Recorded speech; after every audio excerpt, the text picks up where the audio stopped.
Hello and welcome to the Exponential Potential Podcast, helping you thrive in times of change, with your hosts Claire Oatway and Jennifer Evans, aka Zen Jen, along with expert guests sharing with you uplifting, inspiring and insightful stories, groundbreaking, rule-shaking ideas, fresh, new, exciting perspective, and truly transformational tools and top tips, as well as generous gifts for you, our listeners, on an array of topics, all designed to help you thrive in all areas of life.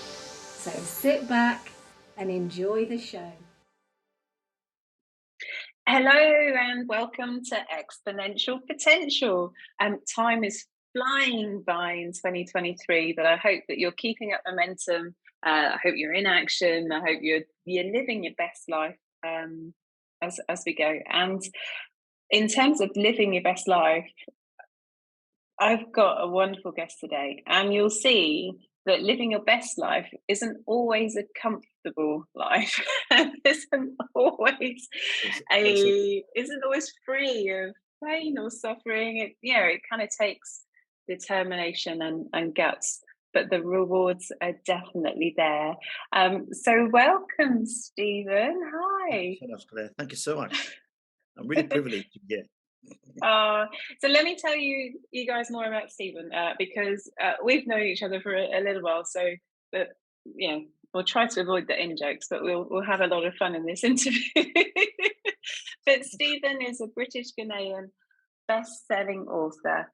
He's a poet and a healthcare entrepreneur, and he's the founding partner of BlueCloud Health. BlueCloud Health is a UK-based but African-focused healthcare consultancy, and it provides solutions to healthcare businesses in Africa. It's part of the Emerald Group, which is a multi-sectoral consultancy firm with offices in London, Dubai and Delhi. You're also an award-winning consulting pharmacist who works with the NHS here in the UK. That's kind of where we know each other, and also with several pharmacy multiples in England and sub-Saharan Africa. So I really want to dive into so many of those elements. I really do. And perhaps kind of one of the first areas that we can dive into is your work around BlueCloud in particular, because it gives a little bit of context in terms of your impact on this planet. And one of our early conversations that we had was around frustration. And I think you've just been frustrated because people weren't understanding what BlueCloud was about. So in your own words, what is it about? So BlueCloud was formed because Africa was changing, basically. So it was formed in 2011, which is about 11 years, I can't believe it's 11 years ago. Yeah, so Africa was changing. There was a big surge of democracy. The continent was getting richer. And things that were changing because people were beginning to get like chronic diseases. So before, you probably know this, before when you look on TV, you see Africa, you'd see like big bellied kids who were getting like tuberculosis, malaria, typhoid. That's all changing now. Now there's a shift in Africa towards chronic diseases. Things like what we have in the West, basically, diabetes, high blood pressure, cancers. And so there were not many firms at the time that were addressing that issue. So we formed BlueCloud to address the issue in 4 ways. So the first way is to bring medicines, quality medicines from the UK, from India, from the East, from the East into Africa, obviously at very good prices for Africans to be able to afford. So that's the market entry bit. The second bit was incubation. So there were lots of, Africa is the biggest continent for entrepreneurship. 26% of women in Africa are entrepreneurs, which is wide, which is like twice the nearest after, and loads of entrepreneurs. But the trouble was moving entrepreneurs from the startup phase, or what I call the honeymoon phase in my book, to the legacy phase, where they become mature. There was a huge gap, which we call the middle gap, and there were no companies addressing that middle gap.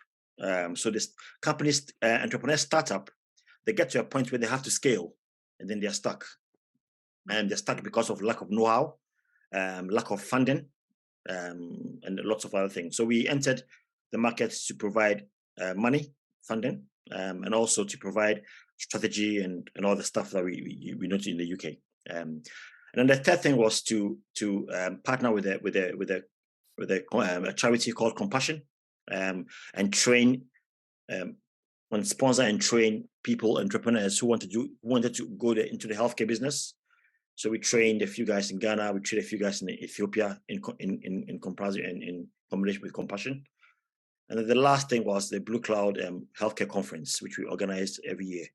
The first one was in Cape Town, which we did with Pfizer, which was really a huge success. And then the second one was in Nairobi. And the third one is slated next year for either Accra or Lagos. We haven't decided yet. So those are the 4 things that BlueCloud does.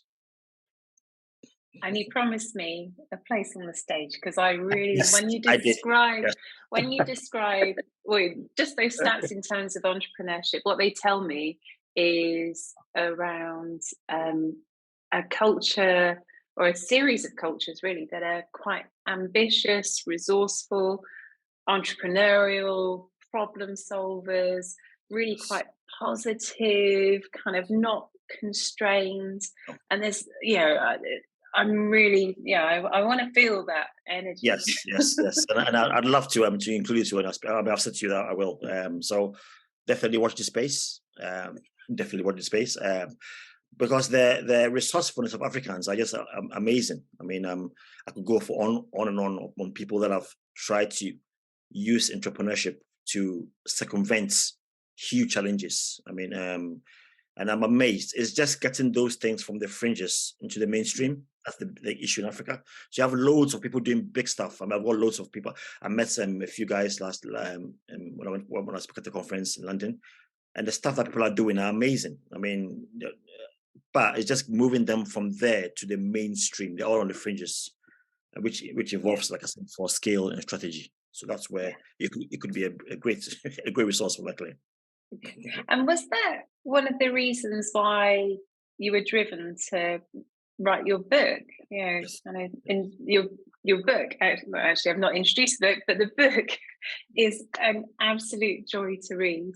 It's moving, it's honest, it's gritty, it's very real around the entrepreneurship journey and the toll that can take. This is so far removed from the kind of millennials on YouTube dancing around going, you can do this, just do this and pay for the Facebook ads and you'll be a gazillionaire. There's a real authenticity about your book. The name of it is Pay the Price, Creating Ethical Entrepreneurial Success Through Passion, Pain and Purpose. And I really enjoyed reading it, and as I say, kind of genuinely, it was a very moving piece, because it touched a lot of my own experiences and things that I see in people that I work with as well.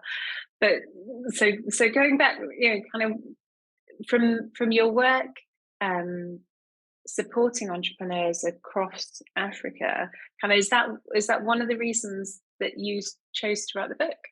Absolutely. I mean, Claire, obviously we work together. So, and I loved most of the thing that we did in business school, and the books that I've read always talk about the same companies. So you always hear Apple, you always hear Airbnb, you always hear Nokia. It's the same companies, maybe 10 or 15 companies that people talk about in most books.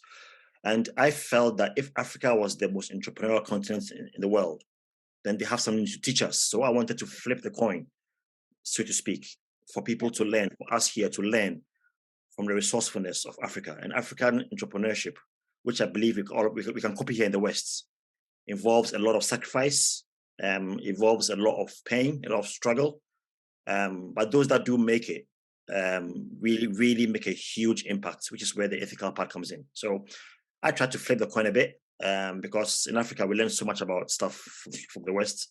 But I believe that there's a lot that the West can also learn, not just from Africa, but also from small businesses. So the book talks more about small businesses, and about African entrepreneurs in Africa, and the lessons that I learned from that, obviously combined with my training in Warwick in business school, and also from books I read, I tried to make it real with my life, with stories from Africa, and with theory as well, and to make it a bit more real.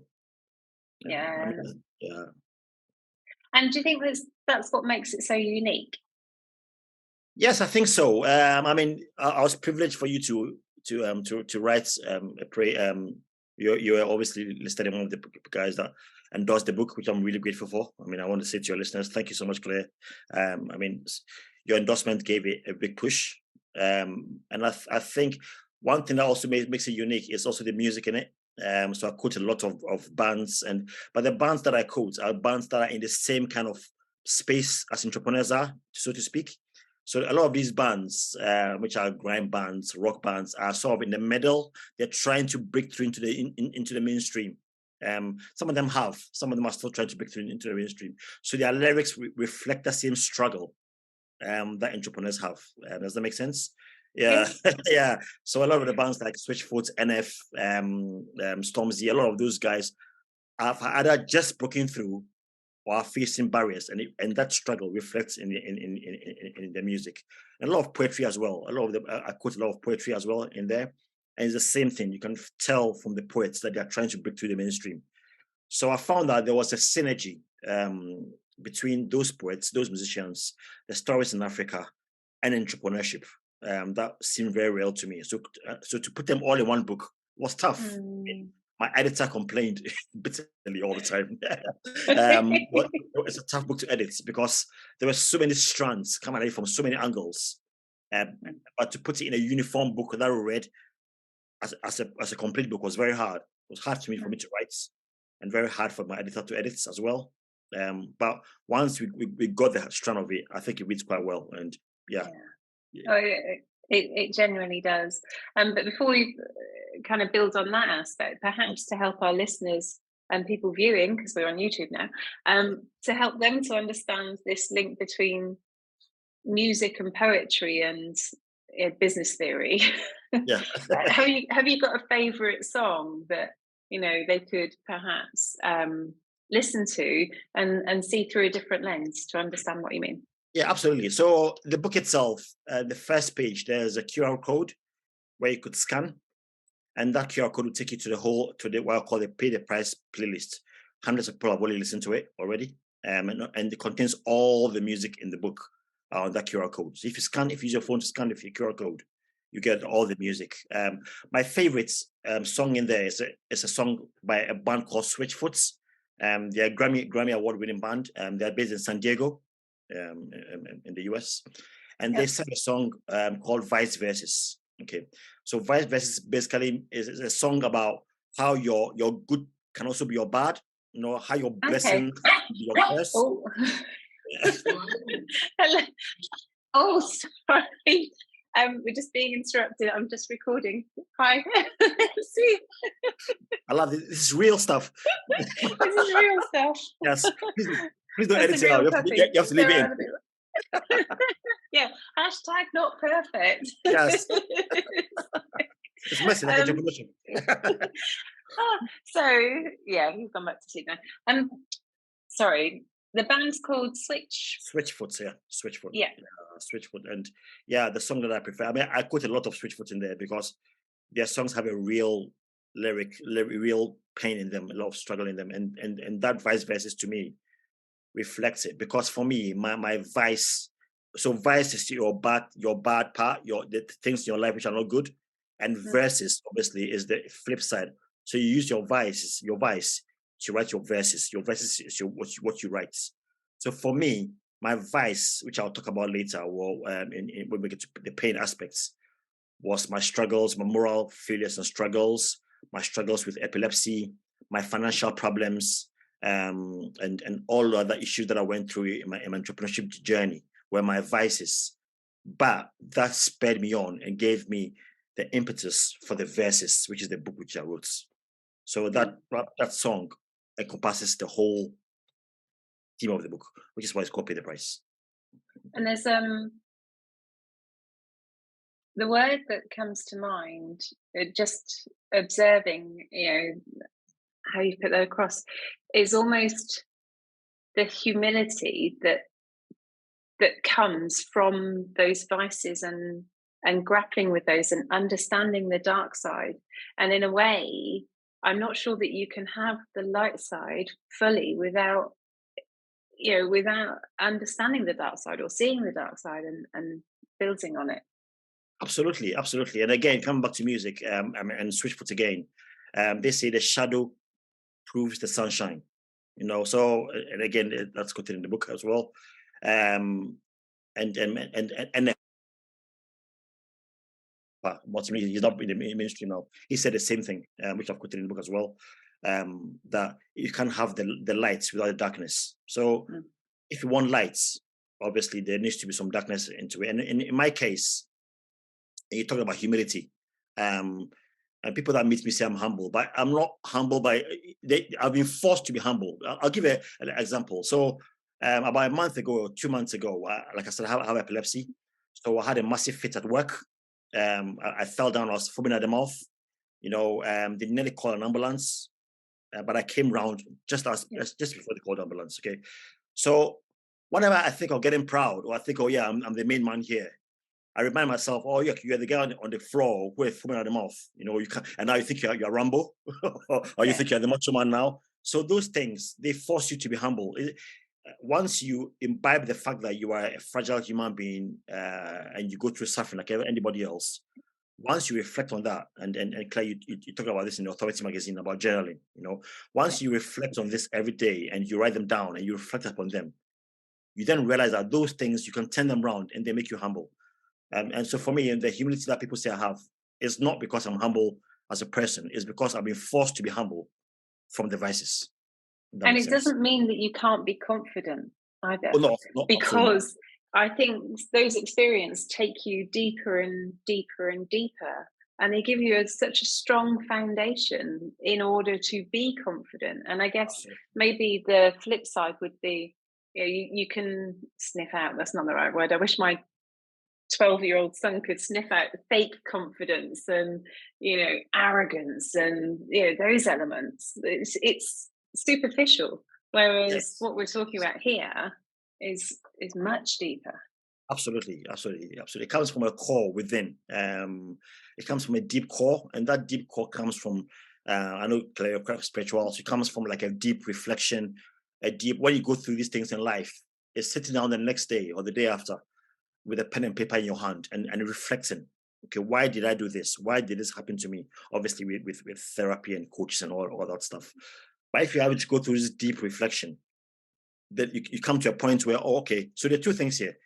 I've got fits, I had moral problems, I struggled, but I still was able to start a multi-million dollar deal. So that's the confidence part of it. On the other hand, yes, I have moral failures, I had problems, I had issues. So again, that makes me humble, because if I go to a guy and say, look at me, I'm the main man here. They say, hold on a minute. Last week you had a fits and you end up in here. So there's a balance to both of it, and I think it's tapping into the energy that both of them bring. The vice part of it is the part that makes you fragile, and the versus part of it is a part that gives you the confidence to go ahead and do big things. Because know that life is fragile, life doesn't go on forever. So you put in your best parts of you to make things happen. So I think there's a balance between the two, and it's getting the balance right that counts, I think. Yeah, and even more to build on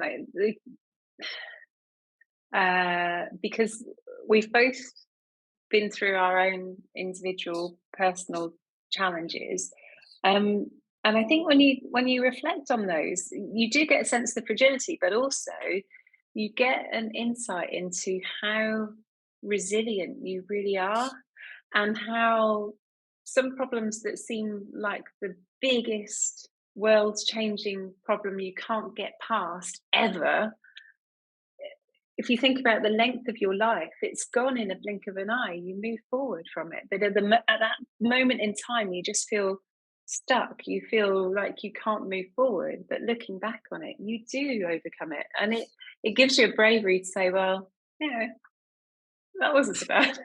I survived that. It was. Yeah, it was. And And in the book, I give an example of a banister. You know, if you go to these like old Victorian houses, the banister goes round and round. So you start from the bottom and the banister goes round. And I use that example because when you start at the bottom, you are with your faults. You can see all your faults right there where you are.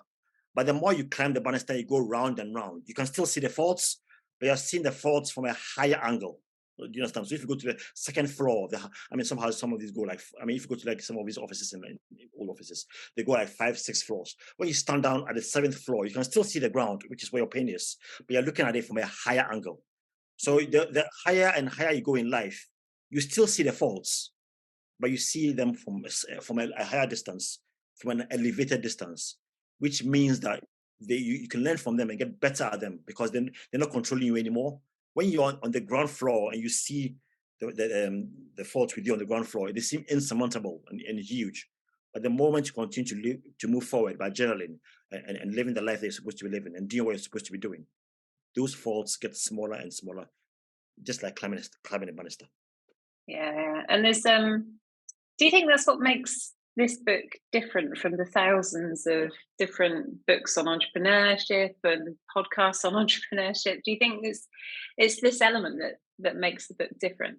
Yeah, and I definitely, because I in the book I dedicate a whole section to pain, and what kind of pains there are, and I also dedicate a whole section of the book to legacy. So the pain section, which I talk about a lot about, is how do you process pain, and all pain is not the same. You know, the feeling is the same, but the source is different. Okay, so I talk about red flag pain, amber flag pain, white flag pain, and green flag pain. So you feel the same kind of pain, but the source is different. And because the source is different, the solutions are different. Okay, so for instance, I'll give my own life example, it's easier. So red flag pain is the pain of self-sabotage. Okay, so these are the things that we do to ourselves as entrepreneurs, as leaders, as business owners, which sabotage our own journey. Okay, so for me, and I thought long and hard whether I should share my story, but I spoke to a few friends, and a few guys, and I realized how rampant the issue is, especially with men. So I use my struggles with pornography, which in the 2014, 15, 16, when the BlueCloud was in a bad place, I used to go to pornography for an instant hits. I mean, people do alcoholism, people do gambling, people do drink, all sorts of stuff. So mine was pornography. And that ruined that. I thought when I started, well, this is nothing. It's just something to relieve the pain. But I realized that as time went on, the first and second year, it began to ruin my marriage. It began to ruin my work, my job, because all I could think was, when do I get the next hit? And the worrying part of it was I had to do more stuff to get the same hit. And that's red flag pain.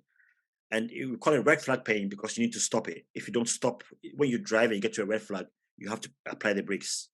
If you don't apply the brakes, then you go into what I call the legacy phase, the profligates. You would destroy your whole life.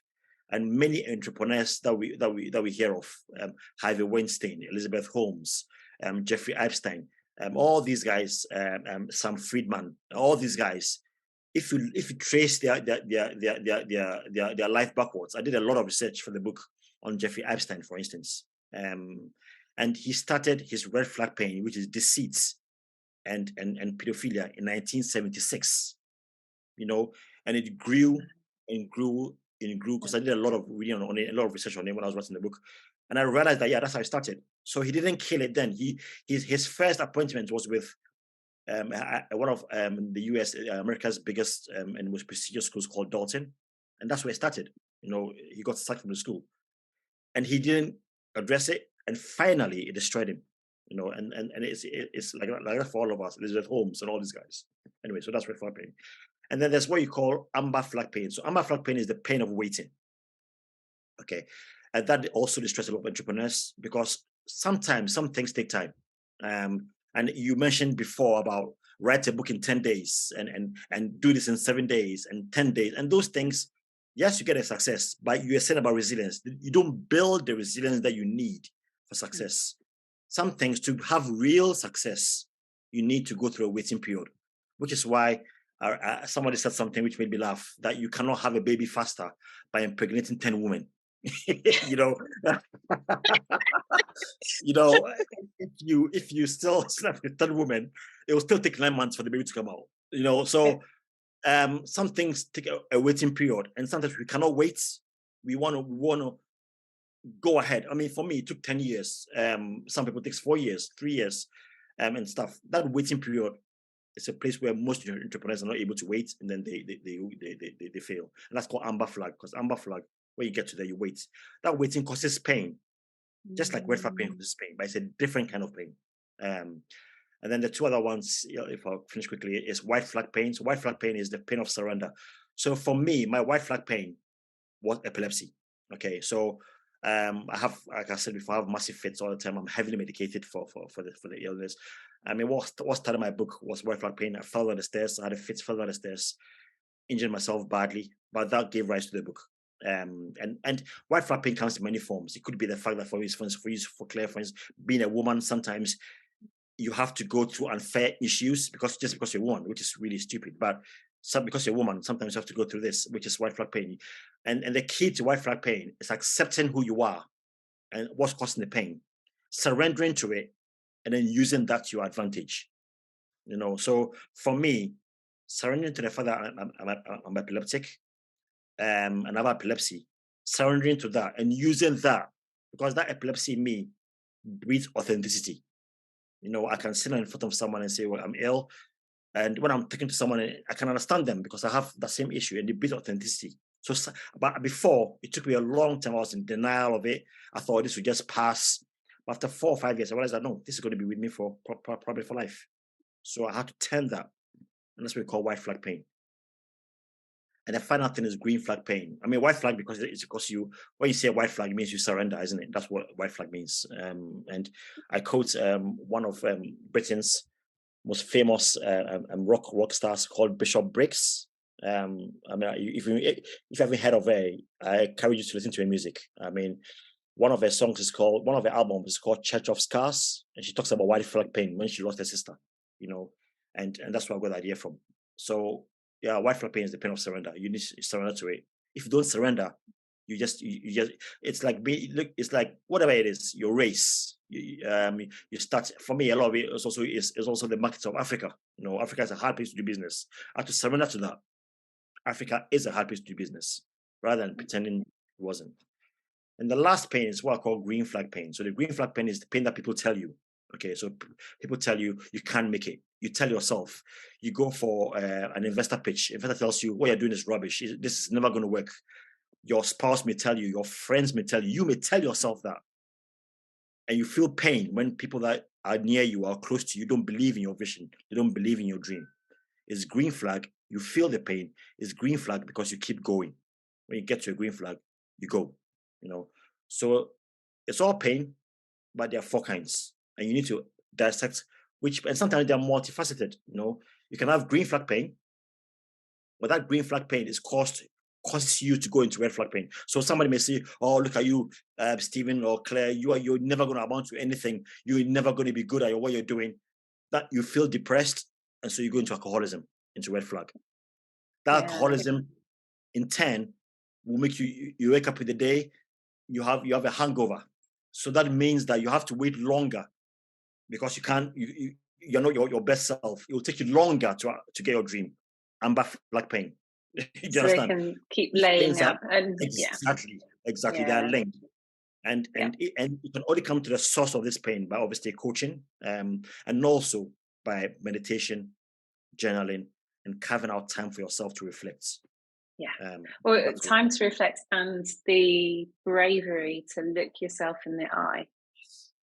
And absolutely. And kind of there was an absolute turning point for me when I looked in the mirror and I looked behind my eyes, almost looking into the eyes of a new lover, and just connecting back in with me and kind of just remarking, I was like, "You're a beautiful soul." It's just start there. Everything else kind of falls away in terms of importance because you're held there in the moment.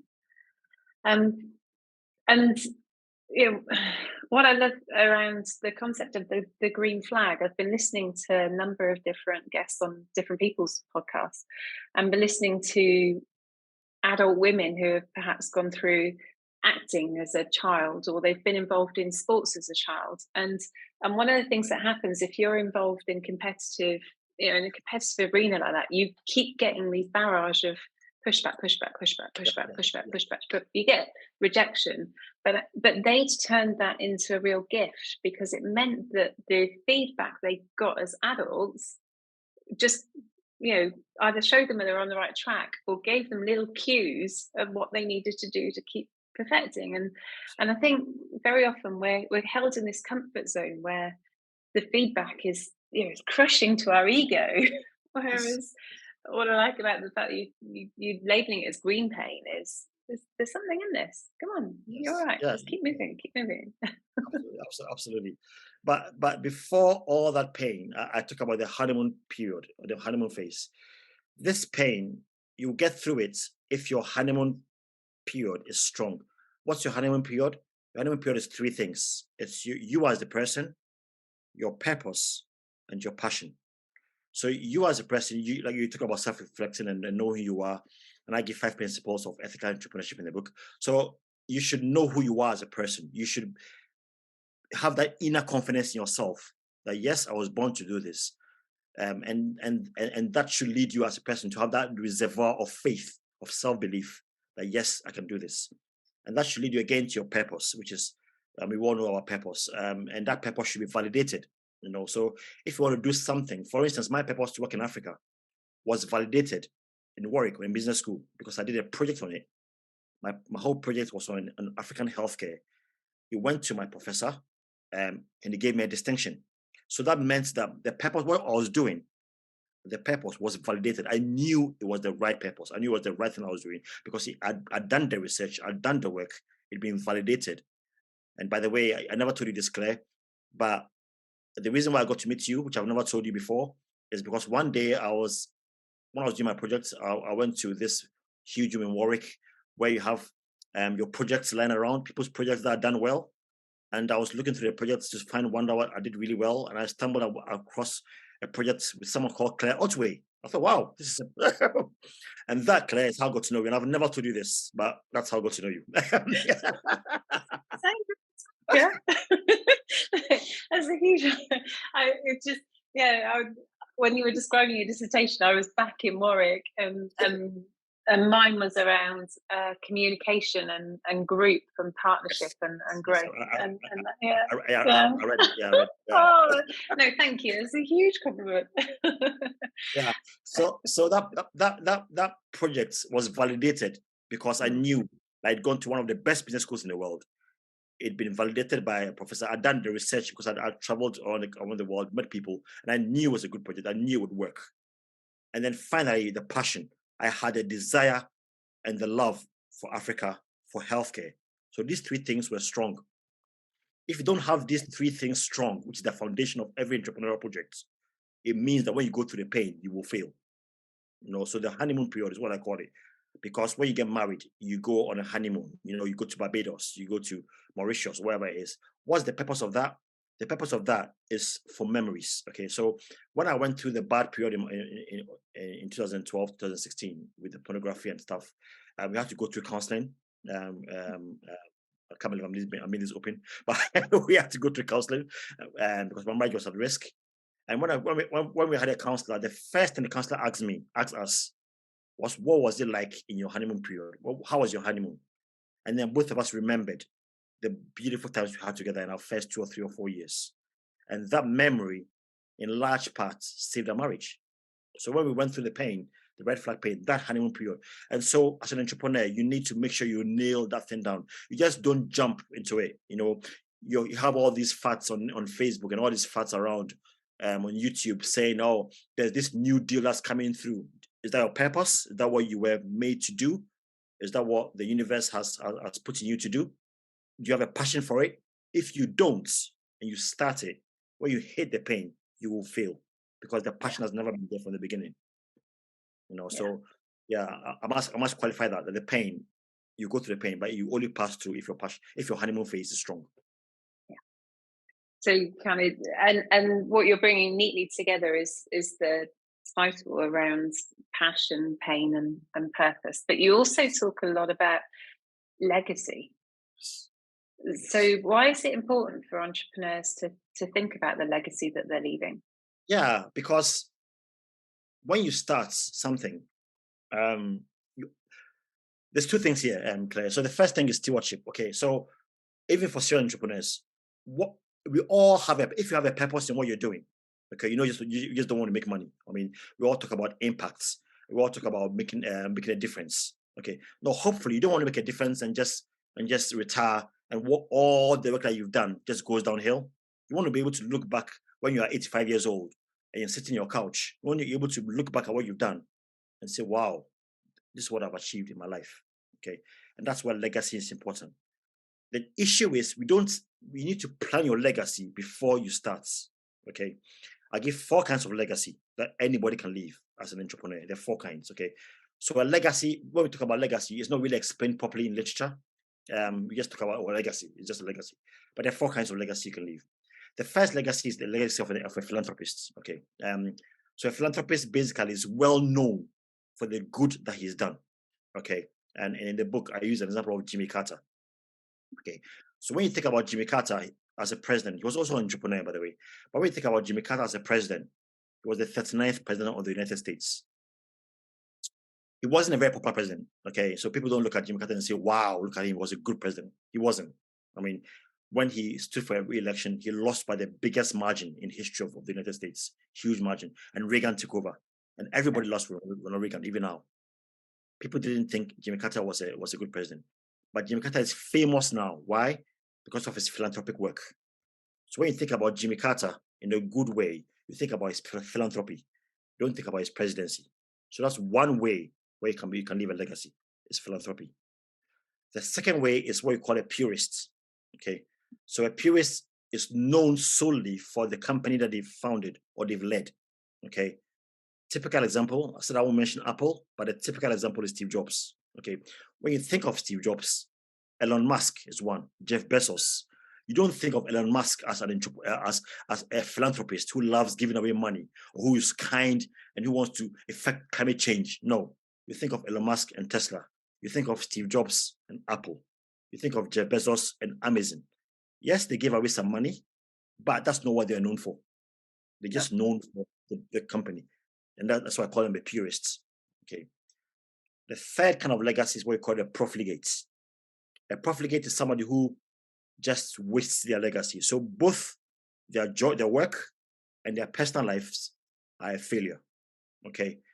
And you become a profligate if you don't deal with your red flag pain. Okay. If you don't deal with red flag pain, you end up as a profligate. So Jeffrey Epstein is a typical profligate. Sorry about that. Jeffrey Epstein is a typical profligate. He did a bad job personally, and his company failed. Yeah. So that's a profligate. Yeah. All those people, everybody attached to him. Exactly. Struggled, suffered because of it. Harvey Weinstein is another one. And then the best legacy you can leave is what we call a pathfinder. Okay. So a pathfinder has succeeded in his company and also has succeeded as a philanthropist. Okay. About the easiest one to think about is Bill Gates, but I use someone called Strav Masiwa, who is an African, who is the UK's first black billionaire, and who comes from Zimbabwe. Now, so Strav Masiwa has founded what you call Equinet. Equinet is the biggest broadband company, biggest broadband in Africa, and Equinet has teamed lots of other things. But his company, which is in Zimbabwe, is the second biggest company in Zimbabwe. He founded lots of other telecom companies throughout Africa. At the minute, he has the biggest fiber optic broadband network called Cassava Technologies in Africa. So his business has done brilliant. He's a billionaire. Like I said, he's the UK's first black billionaire. And also, he has what we call the Higher Life Foundation. He's educated more than 100,000 orphans. Okay, he works with Richard Branson to affect climate change. He works with Bill Gates. He's on the board of National Geographic. You know, he worked with President Obama. He's quite on good terms with President Obama. So he's done good philanthropy-wise, and his business has been successful. So that's the legacy, which is the ideal legacy, which every entrepreneur should aim to leave behind, which you call the Pathfinder. And that's and it doesn't have.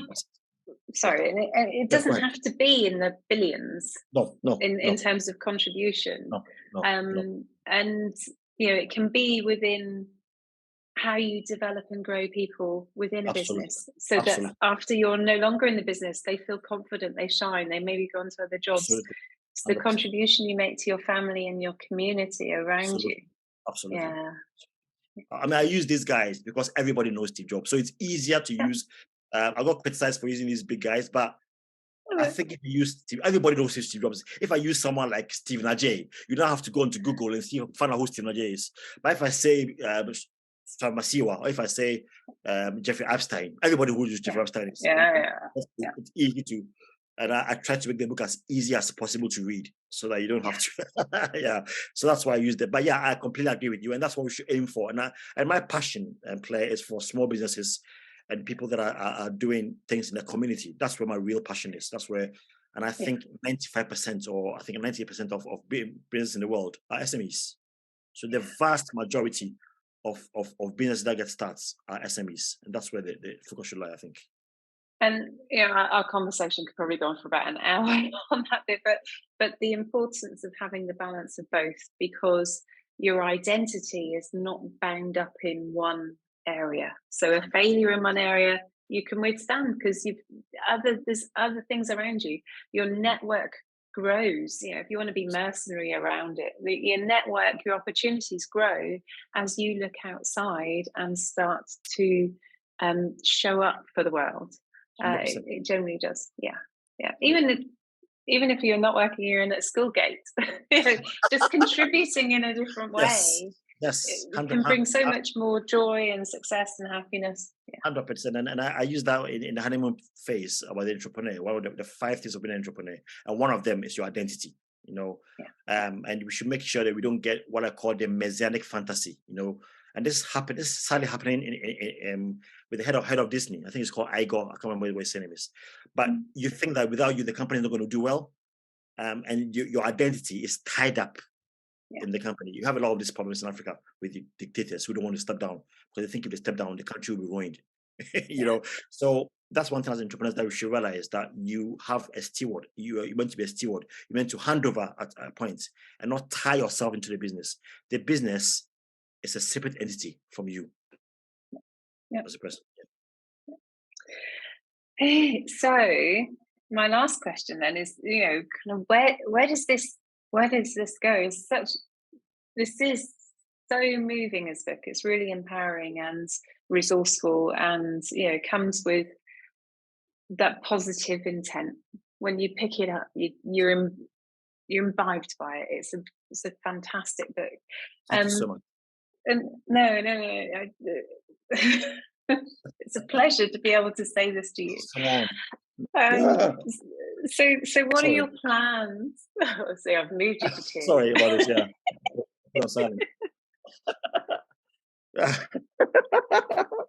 My plans.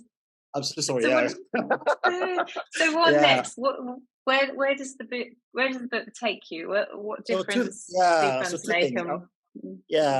Two things. So the second thing is I've started a second book, which is called In Search of Permanence, which I'm writing now, which talks about why are so many businesses closing down. So some people may start entrepreneurship path, have some level of success, and then the business folds. So it's looking at permanence. When you start a business, how can you have a permanent mindset? So that's the second thing. And the thing is to help entrepreneurs, podcasts, and talking to people. And also in BlueCloud, I talk about the Entrepreneurship Conference. So it's to use the principles of this book to really encourage entrepreneurs, help them through the honeymoon phase, get people like you on board, Claire, which I'm going to be knocking on your door a lot. To help a lot of entrepreneurs who are going through this pain phase, this struggle phase, to know that there's light on the other side, but more so to establish their honeymoon phase strongly.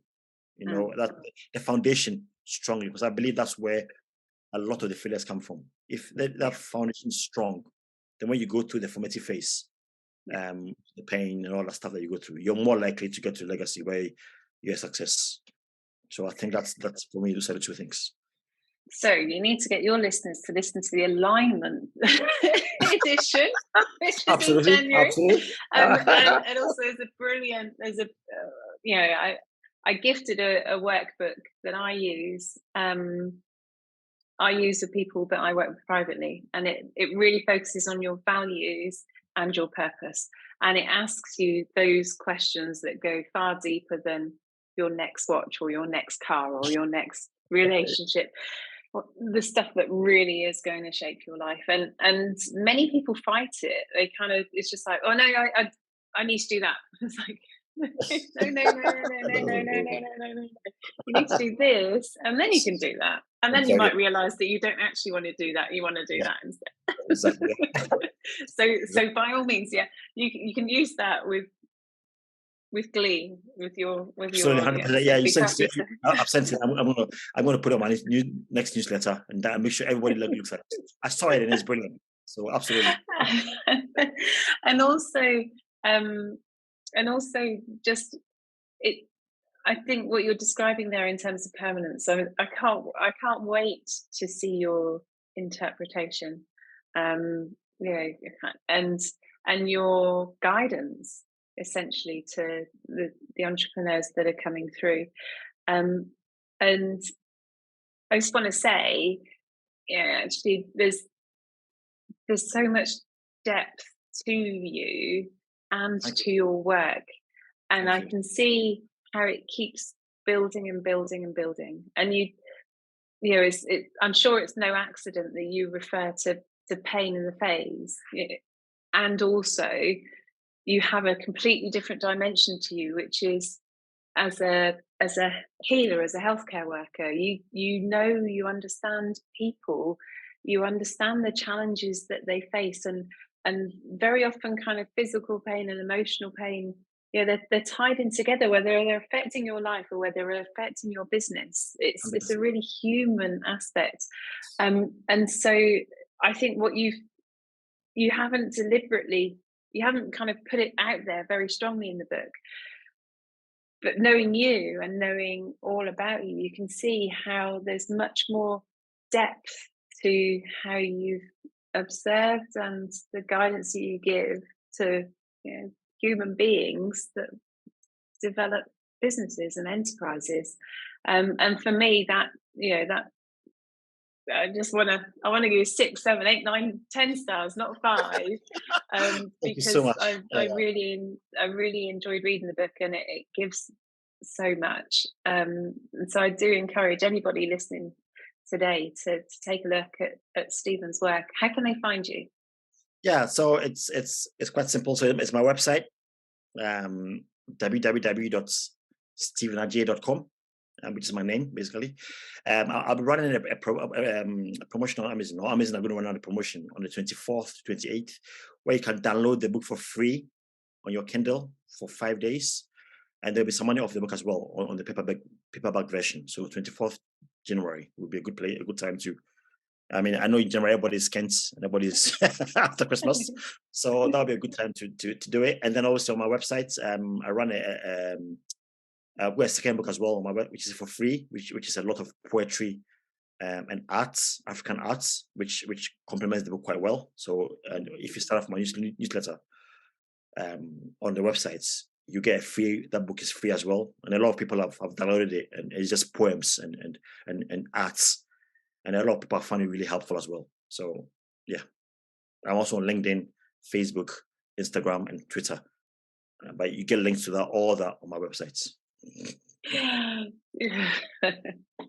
you know what?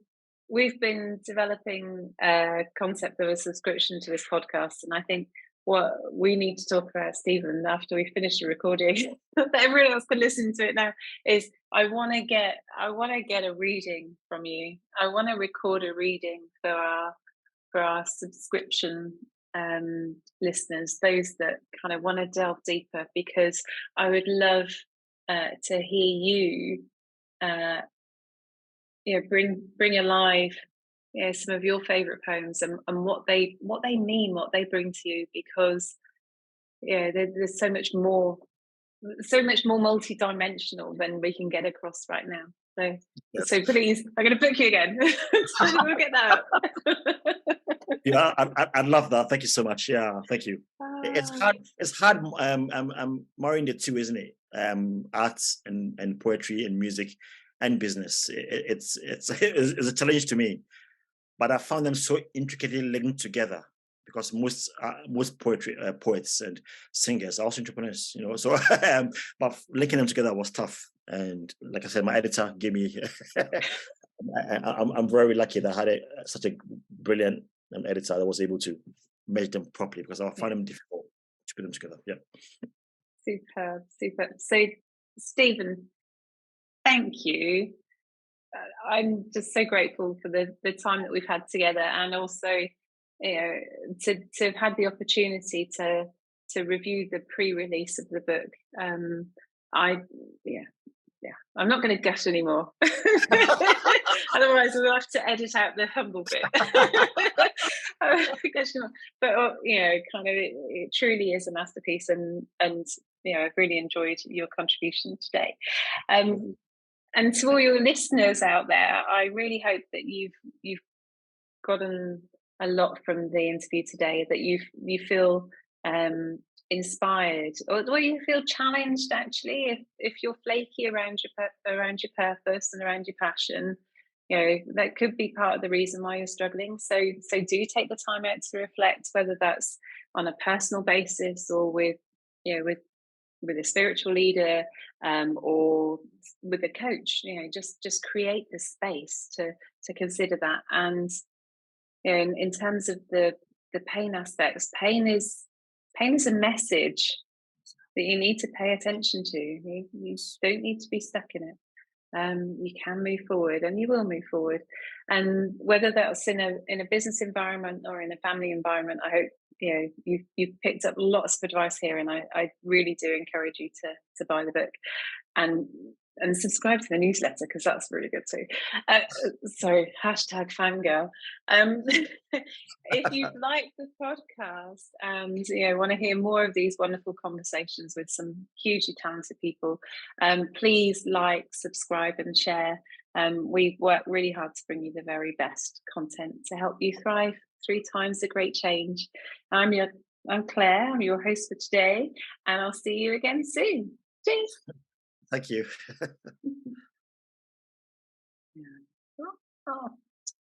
I need to edit that bit. Stop recording. Thank you for listening. We'd love to hear your comments and feedback. And if you've enjoyed it, please click on that subscribe button, give us a thumbs up, and feel free to share. Join us for our next episode of the Exponential Potential podcast. Ignite your potential and thrive in times of great change.